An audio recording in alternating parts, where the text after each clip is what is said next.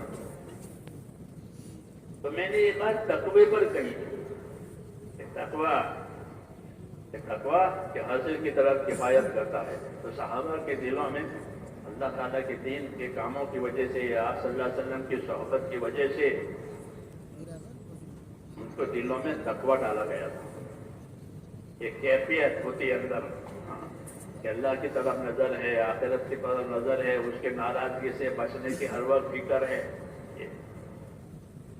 اس کی وجہ سے سارے کام بن جاتے تھے۔ تو میں نے کہا، عبدالرحمن عوف نے ایک مرتبہ یہ کہا کہ آپ سارا مال خرچ کر دیتے ہیں، بیت المال خالی ہو جاتا ہے، خانہ کی ضرورتیں پیش آتی ہے، اجتماعی ضرورتیں پیش آتی ہے، انفرادی ضرورتیں پیش آتی ہیں، اور آپ بار بار جو ہے مال کو بانٹ دیتے ہیں، جمع نہیں ہونے دیتے۔ تو حضرت عمر رضی اللہ عنہ فرمایا کہ عبدالرحمن سے کہ عبدالرحمن تمہاری زبان پر شیطان بول رہا ہے، کہ تمہاری زبان پر شیطان بول رہا ہے، کہ اللہ نے ہم کو تقوی دیا، اور تقوی کی وجہ سے کہ ساری مشکلات آسان ہوتی ہیں، اور اللہ وہاں سے ہم کو روزی دے گا، ضرورت پوری کرے گا جہاں سے ہمارا تعلق ہے۔ تو ایک ثمرہ ہے، ایک نتیجہ ہے میرے دوستوں، صحابہ کرام کی محنت اور ان کی زندگی کا جو نقشہ ہے، کہ اس نقشے پر زندگی آ جاتی ہے تو ان کو تقوی دیا گیا۔ وہی نعمت بعد والوں کو بھی ملے گی اگر وہ بھی اس طریقے پر محنت کریں گے اور اپنی جان مان لگائیں گے اور اس کو سیکھ کر سمجھ کر کریں گے، تو ان کو بھی یہ سیکھ دی جاتی ہے۔ زندگیوں میں تقوی آتا ہے، احتیاط آتی ہے، مزاجوں میں حدود حقوق کی رعایت کے ساتھ زندگی گزرتی ہے۔ یہ فائدہ ہے دعوت کی محنت کا، یہی محنت صحیح ہوتی ہے کہ اندر تقوی پیدا ہوتا ہے، اللہ کا ڈر پیدا ہوتا ہے، آخرت کا دھیان پیدا ہوتا ہے، پھر کسی کام میں کوتاہی نہیں ہوگی، اگر کوتاہی ہو گئی تو معافی مانگے گا۔ اس لیے کہتے ہیں کہ یہ صفت اللہ تعالیٰ سے مانگا کرو۔ یہ کہتے ہیں اللہم انی اسألک الہدی والتقی، اے اللہ میں آپ سے ہدایت بھی مانگتا ہوں، تقوی بھی مانگتا ہوں۔ ہدایت رہبری کے لیے، آگے بڑھنے کے لیے، تقوی کے بچنے کے لیے کہ کوئی ایسی چیز نہ پیش آئے جو مجھ کو ہدایت کے راستے میں رکاوٹ ڈالے، اندر کا لالچ یا اندر کی اغراض یا دوسری بات کہ وہ نہ پیدا ہو۔ اس لیے کہ اللہم انی اسألک الہدی والتقی، مجھے ہدایت بھی دے اللہ، اور اندر کا تقوی بھی دے، اندر کا ڈر بھی دے، تاکہ میں اپنی ذمہ داریوں میں آگے بڑھوں۔ آگے بڑھنے کے یہ اسباب ہے کہ ہدایت کہ وہ آگے بڑھنے کے لیے ہے، اور تقویٰ کہ وہ اندر کو بچنے کے لیے. اس لیے اس عمل کو صحابہ کا عمل قرار دیا گیا ہے، اور اس کے نتائج جیسے صحابہ کو ملے تھے، ان کے درجے کے اعتبار سے اللہ نے ان کو دیا تھا. بعد والی بھی اگر اس کام کو صحیح طریقے سے کریں گے اور اللہ سے مانگیں گے تو اللہ تعالیٰ انہیں ہدایت بھی دے گا اور انہیں تقویٰ بھی دے گا. تو اس کی زندگی میں کرنے کا کام ہو جائیں گے اور بچنے کا کام سے بچنا ہو جائے گا. کہ ہدایت کی وجہ سے کرنے کے کام ہوں گے اور تقوی کی وجہ سے بچنے کی صلاحیت پیدا ہو جائے گی کہ بچنے کے کاموں سے بچیں گے. اللہ کے حقوق ادا ہو جائیں گے، آپس کے حقوق ادا ہو جائیں گے. ہاں، اور جو ذمہ داریاں ہیں اس میں کوتاہی نہیں ہوگی. یہ اندر تقویٰ. اگر کوتاہی ہو گئی تو معافی مانگے گا اللہ سے کہ یا اللہ میں معافی مانگتا ہوں. کوتاہی ہو جاتی ہے آدمی سے، کوئی کام اس کو آگے کرنا تھا وہ پیچھے ہو گیا، یا پیچھے کرنا تھا اس کو آگے کر دیا، تو یہ کوتاہی ہوتی ہے. آدمی ہے ہو جاتا ہے. اس لیے اس سے دعا بھی سکھائی. کیا آگے پیچھے ہو جاتی ہے تو اللہ سے دعا مانگا کرو. اللہم اغفر لی ما قدمت وما اخرت وما اسررت وما اعلنت وما اسرفت. اے اللہ اگر میں نے کوئی چیز آگے کر دی جو آگے نہیں کرنے کی تھی، میں نے کوئی چیز پیچھے کر دی جو پیچھے نہیں کرنے کی تھی، تو یا اللہ میری اس قسم کی حرکت ہو گئی، مجھے معافی دے دے، مجھے معاف فرما دے. یہ سلیقہ سکھایا تاکہ کام صحیح رخ پر بنے. یہ سلیقہ سکھایا ہے. حضور صلی اللہ علیہ وسلم نے ادب بھی سکھائے ہیں، اعمال بھی سکھائے ہیں، اخلاق بھی سکھائے ہیں، اعتدال بھی سکھایا ہے، آداب سکھائے. آداب سکھائے کہ آداب جو ہیں وہ زندگی کی زینت ہے، اور اعمال سکھائے کہ وہ زندگی کی ذمہ داری ہے، عمل کے لیے دنیا ہے. اخلاق سکھائے کہ اخلاق کی وجہ سے مردوں کے درمیان میں آدمی اچھا رہے گا. کیونکہ اخلاق کا مطلب یہ ہے کہ اللہ تعالیٰ بھی راضی رہے، اس کے بندے بھی راضی رہے، ان کا بھی حق ہو جاوے، اللہ کی بھی حق ہو جاوے، اور اپنی طرف سے لوگوں کو خیر پہنچے. تو نبی صلی اللہ علیہ وسلم نے یہ ساری چیزیں کھائی تاکہ دنیا کی زندگی صحیح بنے. یہی مقصد ہوتا ہے. اس لیے ہماری محنت میں بھی یہی چیزیں ہیں. سب سے پہلے اللہ کے تعلق کی بات ہے. ایمان، لا الہ الا اللہ پہلا نمبر ہے. پہلا نمبر ہے یہ لا الہ الا اللہ. کوئی معبود نہیں، کوئی کام بنانے والا نہیں، کوئی مقصود نہیں سوائے اللہ کی. اللہ مقصود ہے. اس کے بعد کہ تو اللہ تعالیٰ کو مقصود بنایا، تو اللہ تعالیٰ کو مقصود اور معبود بنانے کی وجہ سے آدمی جان مال میں اس کو آزادی کا حق نہیں ہے. کیونکہ جان مال اللہ کی دی ہوئی امانت ہے. اللہ نے جان بھی دی ہے، مال بھی دیا ہے، ساری طاقتیں دی ہیں. جتنی طاقتیں اللہ تعالیٰ نے دی ہے وہ گناہ کرنے کے لیے نہیں دی ہے، اور زمین پر کوئی ٹکڑا گناہ کرنے کے لیے نہیں ہے کہ وہاں جا کے گناہ کرو. کوئی طاقت گناہ کرنے کے لیے نہیں دی ہے، کوئی نعمت نافرمانی کرنے کے لیے نہیں دی ہے، اور زمین میں کوئی ٹکڑا نافرمانی کرنے کے لیے نہیں دی وہاں جا کے نافرمانی کرو. ایسا نہیں ہے. یہ زمین کو تو عبادت کے لیے بنائی ہے. ایمان والوں کا یا ایھا الذین آمنوا ان ارضی واسعۃ فإیایا فاعبدون. ہے زمین، ایمان والوں تیری زمین بہت کشادہ ہے، بہت پھیلی ہوئی ہے، اس پر میری عبادت ہوگی. تو یہ عبادت کے لیے جگہ دی ہے. وہ زندگی کا زمانہ وہ عبادت کے لیے دیا ہے. تو بھیا زمان اور مکان دونوں عبادت کے لیے. یہ مقصد نکلا ایمان کا کہ اللہ نے ایمان دے کر زمان اور مکان یعنی زندگی کے ایام، زندگی کے اوقات، اور اسی طرح زندگی گزارنے کی جگہ ہے زمین، کہ یہ ساری کی ساری عبادت کے موضوع پر ہے کہ زمین پر اللہ تعالیٰ کی عبادت ہوگی. یہی حق ہے اللہ تعالیٰ کا. حضور صلی اللہ علیہ وسلم نے حضرت معاذ بن جبل سے فرمایا تھا، معاذ آپ کو معلوم ہے اللہ تعالیٰ کا کیا حق ہے؟ کہنا مجھے نہیں معلوم ہے. کہ اللہ تعالیٰ کا یہ حق ہے کہ اسی کی عبادت کی جائے گی، اس کے ساتھ کسی کو شریک نہیں کیا جائے گا. ایمان دے کر کے مقصد کی طرف رہبری کی ہے کہ ہم نے ایمان دیا ہے تاکہ زندگی اطاعت والی بنے، زندگی عبادت والی بنے، اور اطاعت کو کامل بناؤ. تو کامل بنانا کا یہ مقصد ہے کہ ہر حال میں اللہ کی اطاعت کی جائے، ہر حال میں. مسلمان اس کی زندگی کی خوبی یہ ہے کہ وہ حال کے تابع نہیں ہوتا، وہ حکم کے تابع ہوتا ہے. حال کے تابع نہیں، حکم کے تابع. جیسے فوجی ہوتا ہے، فوجی جو ہوتا ہے وہ حکم کے تابع ہوتا ہے. بس جب آرڈر آئے گا وہ کام کیا جائے گا. بس وہ نہ مال کو نہ گھر کو دیکھے گا نہ کچھ. جو آرڈر اوپر سے آئے وہی کرے گا. کیوں کہ فوج ہے اس کے لیے.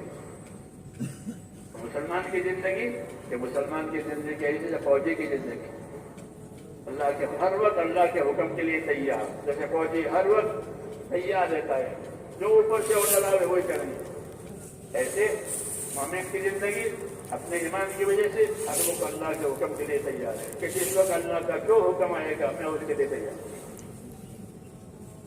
یہ صحیح زندگی ہے. صحابہ کرام کی یہی زندگی.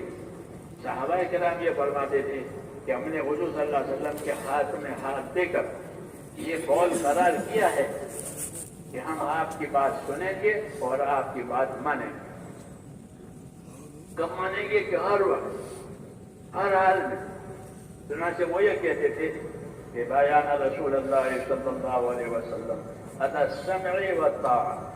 ہم نے حضور کے ہاتھ میں ہاتھ دے کر یہ قول قرار کیا ہے کہ آپ کی بات سنیں گے بھی اور آپ کی بات مانیں گے.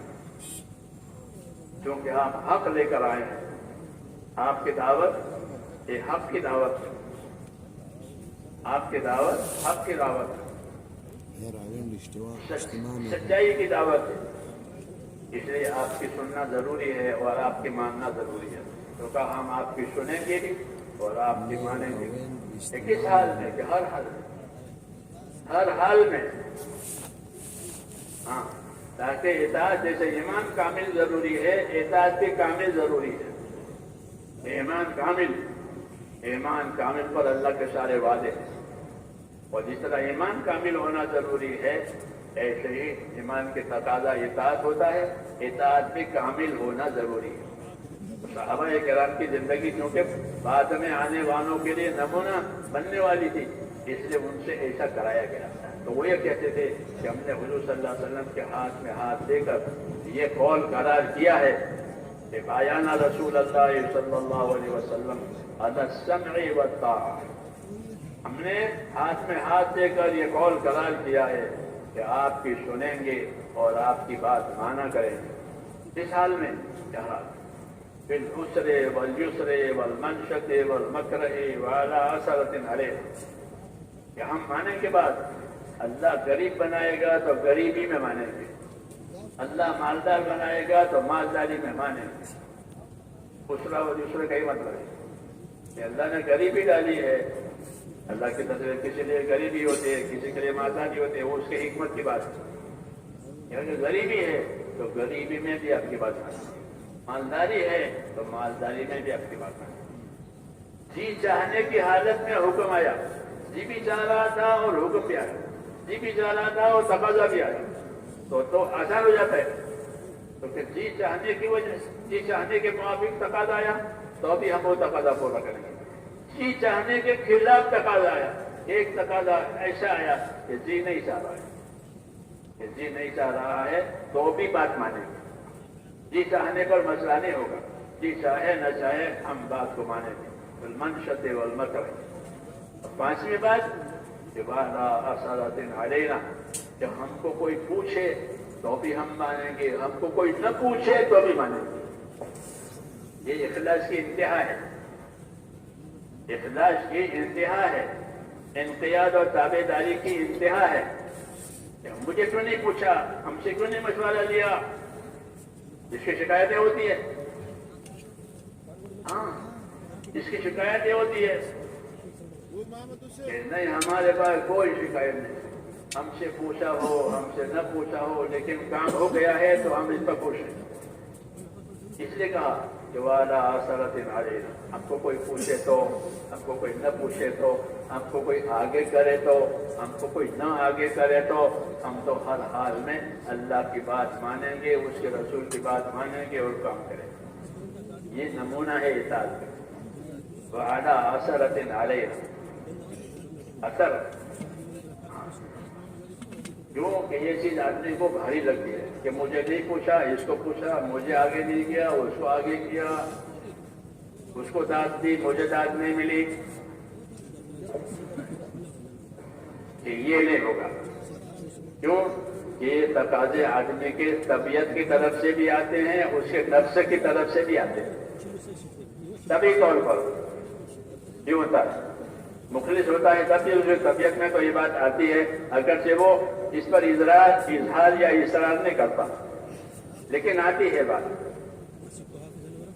مخلص ہے اس لیے نہ اظہار کرے گا نہ اصرار کرے گا، اور اگر اخلاص میں کمی ہے تو شکایت کرے گا کہ ہم سے نہیں پوچھا، ہم کو نہیں بتایا۔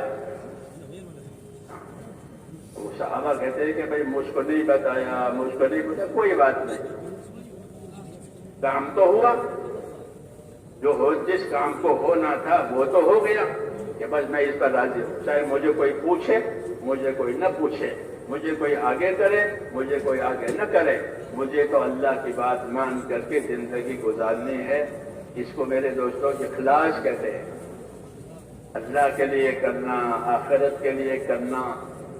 تو جو اللہ اور آخرت کے لیے کرنا چاہے گا اس کو ایسی چیزیں برداشت کرنی پڑے گی، وہ برداشت کر بھی لے گا، کیونکہ اس کو برداشت کرنے میں بھی فائدہ ہے، برداشت کرنے میں بھی فائدہ ہے۔ کیوں کہ دین نے ہم کو یہ سکھایا ہے کہ شکایتیں مت کرو، صبر کرو۔ صحابہ سے بھی کہا کہ آگے دور ایسا آئے گا، انصار سے فرمایا تھا کہ آگے دور ایسا آئے گا کہ لوگ تمہیں پیچھے ڈالیں گے۔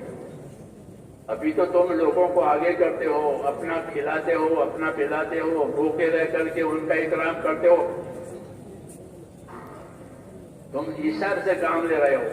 آگے ایسا دور آئے گا کہ لوگ تمہیں پیچھے کریں گے، تمہارا مقام ہے، تمہارا مرتبہ ہے، تم پرانے ہو، تم نے حق ادا کیا ہے، لیکن تمہیں لوگ پیچھے ڈالیں گے، تو تم کیا کرو گے؟ شکایتیں کرو گے یا جھگڑا کرو گے؟ ایسا نہیں کرو۔ تو ستارو نتاجی اثرا فاصبروا، میرے بعد تم دیکھو گے کہ لوگ اپنے آپ کو تم سے آگے کریں گے اور تمہیں پیچھے کریں گے، حالانکہ تمہارا مقام اونچا ہے، تم آگے ہو، تو تم کو کیا کرنا پڑتا ہے کہ تم صبر کرنا، اور صبر کرنا، اور حوض کوثر پر مجھ سے ملنا۔ حوض کوثر پر میں تمہیں تمہاری قربانیوں کا بدلہ اللہ سے دلا دوں گا۔ یہ انصار سے فرمایا تھا۔ کیوں؟ ایک محنت ہے، اس محنت میں اس قسم کے حالات بھی آتے ہیں، شکایتیں پیدا ہو گئی، کچھ اونچا نیچا ہو گیا، تو یہ کہے کہ اونچا نیچے کو اچھالنا نہیں ہے، اس کو مسئلہ نہیں بنانا ہے، بلکہ کیا کرو کہ صبر و فاصبروا، انصار سے کہا تھا فاصبروا حتی تلقونی علی الحوض، جہاں تک کہ تم مجھ سے حوض کوثر پر ملو گے، وہاں میں تمہارا بدلہ جو تم نے کیا ہے اللہ تعالیٰ سے دلواؤں گا۔ یہ کیا ہوا کہ یہ اطاعت سکھائی حضور صلی اللہ علیہ وسلم، اطاعت سکھائی، کیونکہ انصار بہت کام کرتے تھے، انصار کی قربانیاں بہت تھی، زیادہ شہید ہونے والے افراد انصار کے ہوتے تھے، کیونکہ ان کی تعداد بھی زیادہ تھی، ان کا تو مدینہ ان کا شہر ہی تھا، اس لیے ان کی شہادتیں زیادہ، ان کی قربانیاں زیادہ، ان کی خدمتیں زیادہ، سب چیزیں زیادہ ہوتی تھیں۔ اس کی وجہ سے ایک دفعہ مہاجرین نے یہ کہا کہ یا رسول اللہ ایک بات ہے۔ کیا بات ہے؟ یہ بات یہ ہے کہ انصار اپنی قربانیوں میں، اپنی نصرت میں بہت آگے بڑھ گئے، تو سارے درجات آخرت کے ان کو مل جائیں گے، سارا ثواب اور بدلہ ان کو ملے گا، ہمیں کیا ملے گا؟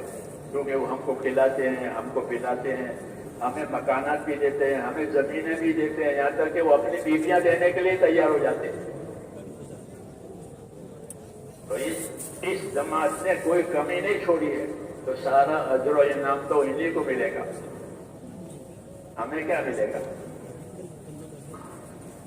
جو آخرت کے طلبگار ہوتے ہیں ان کو یہ حسرت ہوتی ہے تو صحابہ میں یہ بات تھی نہیں کہ کوئی دنیا کا طلبگار ہو، دنیا کا مال مرتبہ، دنیا کی وجاہت چاہتا ہو، دنیا کا نام نمود چاہتا ہو، ایسا کوئی نہیں۔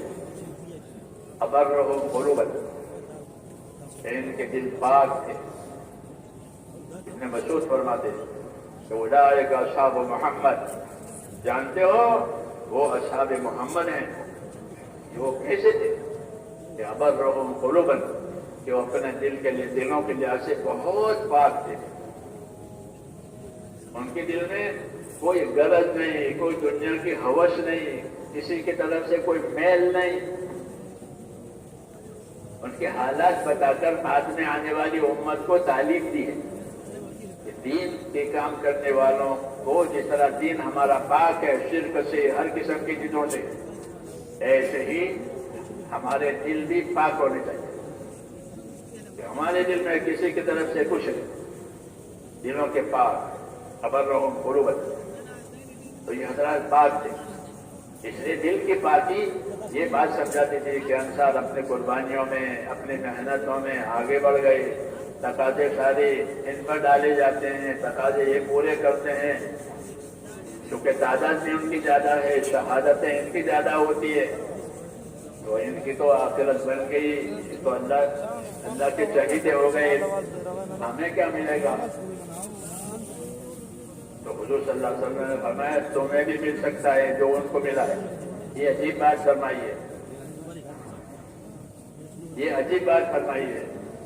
اس میں اس طرف بھی اشارہ ہے کہ یہ حضرات اپنے دلوں میں پاک تھے، یعنی ان مہاجرین کو انصار کی طرف سے حسد نہیں ہوتا تھا، اور انصار کو مہاجرین کے آمد کی وجہ سے کوئی دلوں میں تنگی نہیں ہوتی تھی کہ لو یہ بھی آ گئے، دلوں کے یہ پاک تھے۔ اس لیے ایک دوسرے کی ترقی دیکھ کر کے تمنا ہوتی تھی کہ ہم بھی آخرت کے کاموں میں ایسے آگے بڑھیں، کیونکہ حکم ہے کہ آخرت کے کاموں میں ایک دوسرے سے آگے بڑھو، سبقت کرو، ایک دوسرے سے آگے بڑھو۔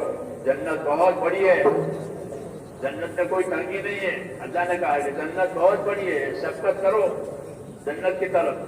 جنت کی چوڑائی 7 آسمان اور زمینوں کے برابر ہے، اور وہ متقی لوگوں کے لیے تیار ہو گئی ہے، اس لیے آگے بڑھو۔ تو یہ حضرت آگے بڑھنے کی بات سوچتے تھے، تو انصار بہت آگے بڑھ گئے۔ پھر ہم پیچھے نہیں جائیں گے، ہمارے پاس اتنے طاقت بھی نہیں، ہم مہاجرین تھوڑے تھے، اور وہ تو غریب ہو گئے تھے ہجرت کی وجہ سے۔ مہاجرین اپنی ہجرت کی وجہ سے غریب ہو گئے، اور مہاجرین نے اپنی ہجرت کو انتہا پر پہنچایا تھا، جس طرح انصار نے نصرت کو انتہا پر پہنچایا تھا۔ مہاجرین کی ہجرت کی انتہا یہ ہوئی کہ وہ غریب ہو گئے، سارا مال، ساری چیزیں ان کے ہاتھ سے نکل گئی، اور وہ ہجرت کر کے آ گئے۔ تو پھر وہاں رہنے والوں نے، مکہ کے سرداروں نے، وہ ان کی چیزوں پر قبضہ کر لیا۔ ابو سفیان جب تک اسلام نہیں لائے تھے، جب کوئی مہاجرین چلا جاتا تھا تو اس کے گھر پر قبضہ کر کے گھر کو بیچ دیتے تھے، گھر کو بیچ دیتے تھے کہ وہ تو چلا گیا، اب اس گھر پر قبضہ کیا، اس کو بیچ دیا۔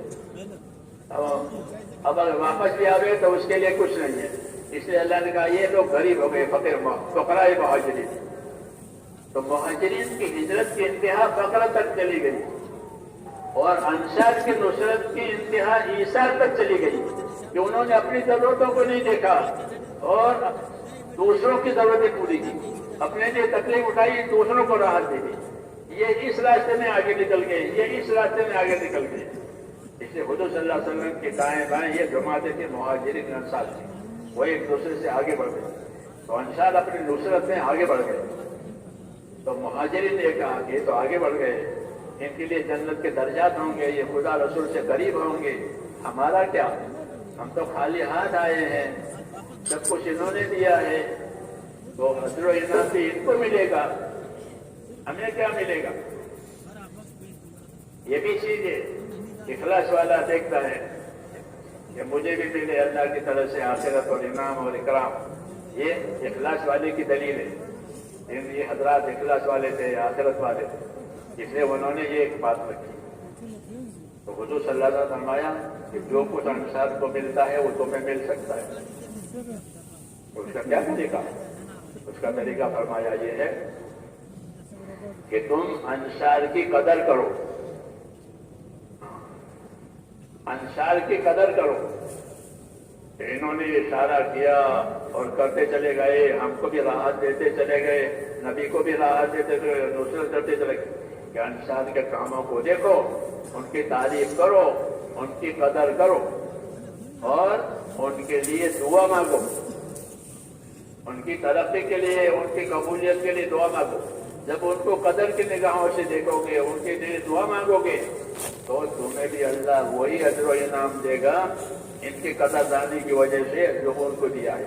یہ سبق بعد والوں کو دیا کہ بعد میں بھی ایسا ہوگا کہ کچھ لوگ آگے بڑھیں گے، کچھ لوگ آگے بڑھیں گے، کچھ لوگوں کو تقاضا دیا جائے گا، کچھ لوگوں کو مرتبہ دیا جائے گا، کچھ لوگوں کو مقام دیا جائے گا، تو جن کو نہیں ملا وہ کیا کرے؟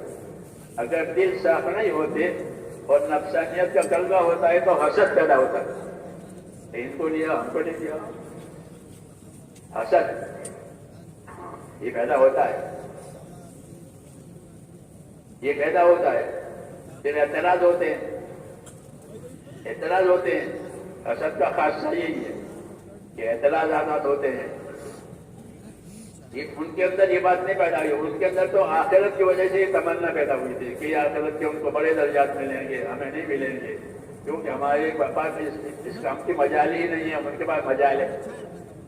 تو اس لیے حضور صلی اللہ علیہ وسلم نے ان کو بھی طریقہ بتایا کہ جو خیر اور جو طریقے اور جو انعام اللہ تعالیٰ انصار کو دیں گے وہ تمہیں بھی دیں گے، اس طرح سے کہ اس کی قدر کرو۔ وہی اصولی بات بتائی کہ کام کرنے والوں میں الگ الگ حیثیت کے لوگ ہوتے ہیں، بعض لوگ اپنے کام میں، اپنے قربانیوں میں، اپنی محنت میں، اپنی یکسوئی میں آگے ہوتے ہیں، آگے ہوتے ہیں ہر وقت، اور بعض اس کے درجے کے نہیں ہوتے۔ تو دنیا میں تو حسد ہوتا ہے، ان کا کاروبار چلتا ہے میرا نہیں چلتا، تو حسد پیدا ہوتا ہے۔ یہاں حسد کی جگہ نہیں، دلوں کو صاف رکھنا ہے، اس لیے محنت کراتے ہیں، مجاہدہ کراتے ہیں، عبادتیں کثرت سے کراتے ہیں، ذکر کثرت سے کراتے ہیں کہ عبادت کی کثرت، ذکر کی کثرت، توبہ اس لیے تاکہ نفس میں صفائی آوے، نفس میں صفائی آوے، بجائے حسد کے ہمدردی آوے۔ اسلام میں ہمدردی کا حکم ہے، حسد حرام ہے۔ حسد کے مقابلے میں ہمدردی کو کہا، جیسے ماں باپ کو اپنے اولاد سے ہمدردی ہوتی ہے، تو ہمدردی کی وجہ سے وہ ان کی ترقی چاہتے ہیں، ان کی ترقی سے وہ خوش ہوتے ہیں، ہمدردی کی علامت ہے کہ ترقی سے خوش ہوگا، ترقی کو چاہے گا، تو کہا ہمدردی سیکھو، ہمدردی سیکھو کہ یہ ترقی کر رہے ہیں کہ ہاں اللہ تعالیٰ ان کو اور ترقی دے، ان کو اور ترقی دے، اس نے کہا انصار کے لیے دعا مانگو۔ یہ سبق بعد والوں کو دیا ہے، کیونکہ بعد میں بھی لوگوں کے مراتب میں، لوگوں کی محنتوں میں فرق رہے گا۔ فرق مراتب تو ہر وقت ہوتا ہے، مرتبوں کا فرق، محنتوں کا فرق، یہ ہر وقت ہوتا ہے۔ 5 انگلیاں اللہ نے ایک سی نہیں بنائی ہے، الگ